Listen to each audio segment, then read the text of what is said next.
Good morning all of you. आज अपन accounts class 11th की जो है पार्ट 2 पढ़ रहे हैं। इससे पहले हमने देखा था कि अकाउंट एक प्रोसेस है और कैसे काम करता है, ये सारी चीज़ें हमने देख ली।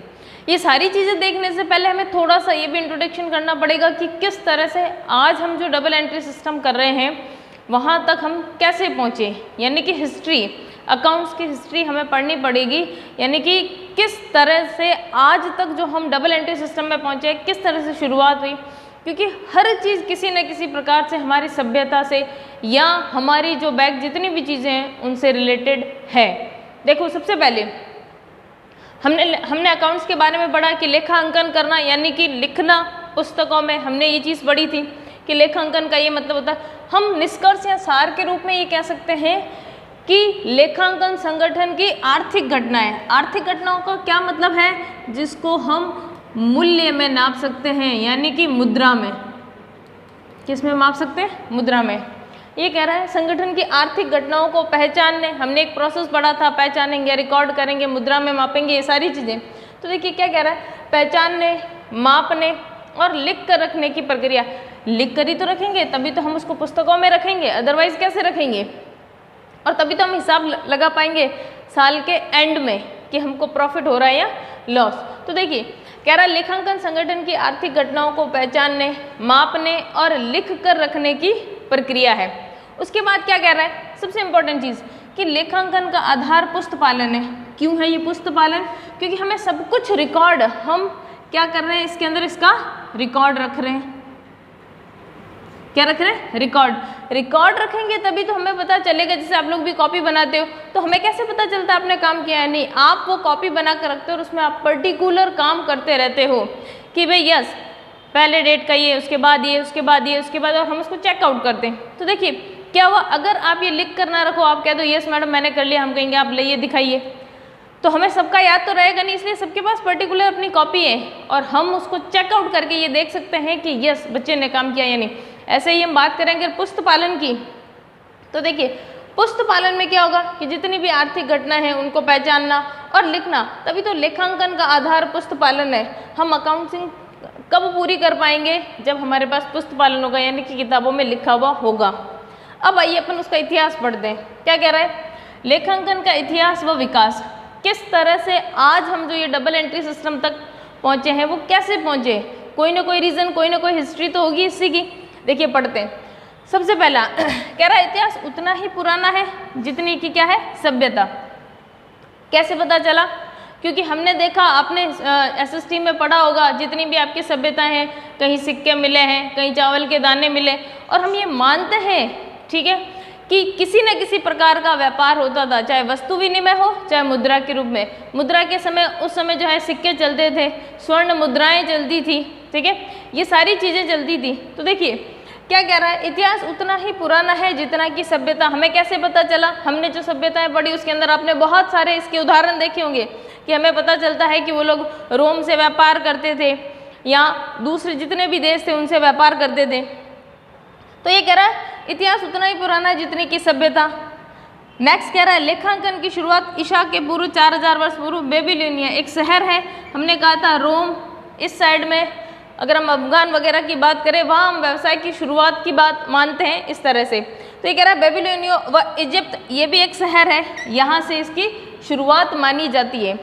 क्यों मानी जाती है? क्योंकि वहाँ पर जो है लोग काम करते थे और मजदूरी का लेखांकन होता था कि भाई कितने लोग काम किए, कितने लोगों को क्या देना है, क्योंकि उनको अगर साप्ताहिक, पाक्षिक किसी प्रकार का पेमेंट करना होता था वो लिख कर रखते थे, क्योंकि इतने सारे मजदूर होते थे, कैसे याद रखेंगे कि किसको कितनी चीज़ देनी है या कितना उसको पेमेंट करना है, और इनकम वगैरह। तो देखिए कह रहा है इजिप्ट, अगर आपसे पूछे लेखांकन की शुरुआत कहाँ से मानी जाती है तो आप कह सकते हो कि बेबीलोनिया व इजिप्ट शहर से मानी जाती है। इसके बाद क्या करते थे ये लोग? मैंने कहा वहाँ पर मजदूरी और करों का क्या होता था? लेखांकन। क्या होता था? मजदूरी और करों का लेखांकन, कि भाई कितनी मजदूरी देनी है, कितना टैक्स देना है, ये सारी चीज़ें वो लोग लिख कर रखते थे कि यस, उनके पास पेन कॉपी नहीं था, लेकिन वो किस में लिखते थे? वो लिखते थे हमारे पास जैसे मिट्टी की दीवार है, उसके ऊपर लाइनें खींच दी, या कोई बड़ा पत्थर ले लिया, उसके ऊपर कुछ किसी भी प्रकार का निशान कर दिया, किसी न किसी प्रकार के वो मैनेज जरूर करते थे कि हमको ये चीज़ देनी है और ये चीज़ हमको लेनी है। ये देखिए मजदूरी व करों का लेखा किया जाता था और किस पर, वो भी मिट्टी की पट्टी पर। हम बात कर रहे हैं इतिहास की, तो हम इतिहास में तो यही जानेंगे कि किस तरह से लोग रहते थे। आपने भी हिस्ट्री पढ़ी होगी, तो यहाँ पर हम हमारे अकाउंट्स के बारे में जानेंगे कि लोग किस तरह से हिसाब रखते थे। एक छोटा सा पोर्शन है लेकिन हमको पढ़ना है, इसमें से 2 से 3 सवाल थ्योरेटिकल आते हैं।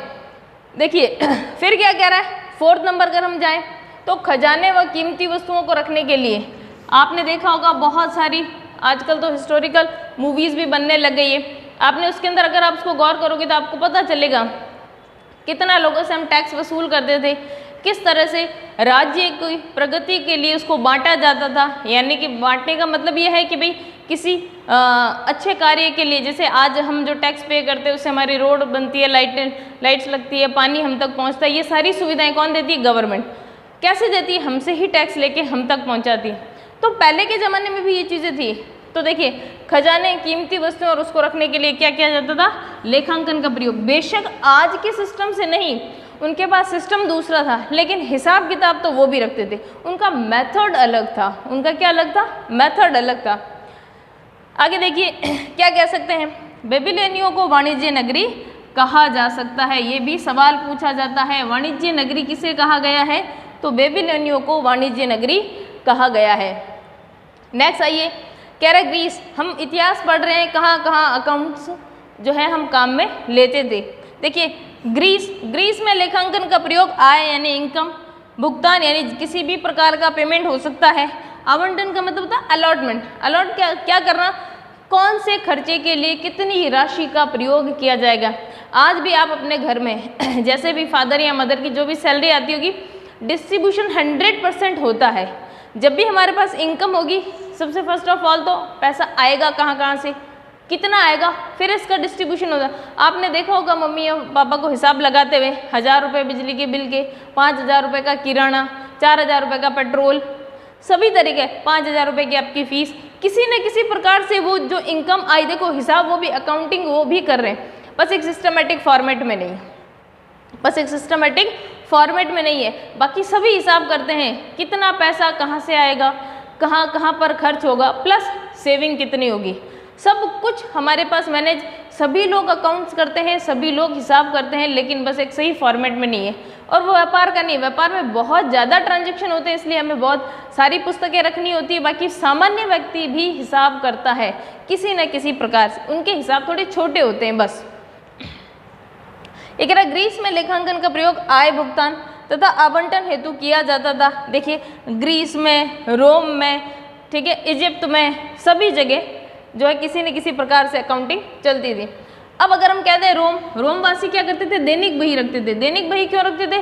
क्योंकि जहाँ बहुत ज़्यादा ट्रांजेक्शन होता है, आप याद कैसे रखोगे? दैनिक बही का मतलब है रोज का रोज लेखा करना। डेट लगाते थे आज की, और आज जितने भी ट्रांजेक्शन हुए, चाहे माल आया, चाहे गया, चाहे मजदूरी हुई, चाहे उन्होंने किसी को पेमेंट किया, क्यों रखा ये? ताकि हिसाब रहे पर डे कितना खर्चा है। जैसे अगर बैंक है, वो डिपेंड करता है व्यापार पर किस तरह से हिसाब करते हैं। जैसे बैंक है वो रोज के रोज कैलकुलेशन करती है शाम को 4 बजे के आसपास के बाद। अगर आपका व्यापार बहुत छोटा है जिसमें ट्रांजेक्शन कम होते हैं, तो वहाँ पर हमें मंथली की ज़रूरत नहीं होती है। नेक्स्ट देखो, कह रहा है भारत में, अब हम भारत पे आते हैं। भारत में जो मानते हैं कि 2300 ईसा, कब? कौटिल्य। आपने सब चंद्रगुप्त मौर्य पढ़ा होगा, जिसके प्रधानमंत्री थे कौटिल्य। इन्होंने एक पुस्तक भी लिखी थी, अर्थशास्त्र। नाम उसका अर्थशास्त्र है, लेकिन थी वो राजनीति पे। अब जब हम बात करते हैं राजनीति, यानी कि राजा एक कैसे राज्य करेगा, तो 100% उसके अंदर अकाउंट्स आई होगी। क्यों? क्योंकि अगर एक राजा राज्य करेगा तो उसका खजाना कैसे मेंटेन होगा, कहाँ से उसको आय और टैक्स के रूप में प्राप्त होगा, और उसके बाद वो उस पैसे को कहाँ कहाँ लगाएगा जनता की सेवा के लिए।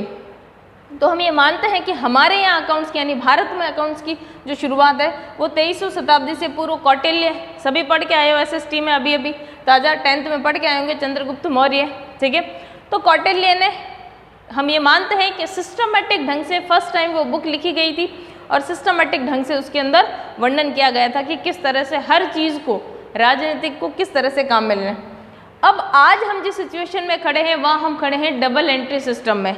डबल एंट्री सिस्टम मतलब जहाँ एक चीज़ किसी न किसी प्रकार के सभी प्रकार के लेन देनों का डबल इफेक्ट होता है। डबल इफेक्ट का मतलब होता है एक चीज़ डेबिट होती है और एक चीज़ क्रेडिट होती है। तो हम कह सकते हैं आज के टाइम में हम जितनी भी अकाउंट्स पढ़ रहे हैं या जो मान्य है वो क्या कौन सी है, द्विअंकन पुस्तपालन, या जिसको हम कह सकते हैं डबल एंट्री सिस्टम, जिसके अंदर क्या होता है एक चीज़ डेबिट होगी और एक चीज़ क्रेडिट। क्यों ऐसा माना जाता है कि हर एक लेन देन का इफेक्ट दो साइड बढ़ता है। जैसे मान लीजिए अगर आपने 5 रुपये का पेन खरीदा तो दो इफेक्ट हुआ, हमसे पैसे गए और हमसे पेन आया। दुकानदार के पास क्या हुआ, दुकानदार से पेन गया और उसके पास पैसे आए।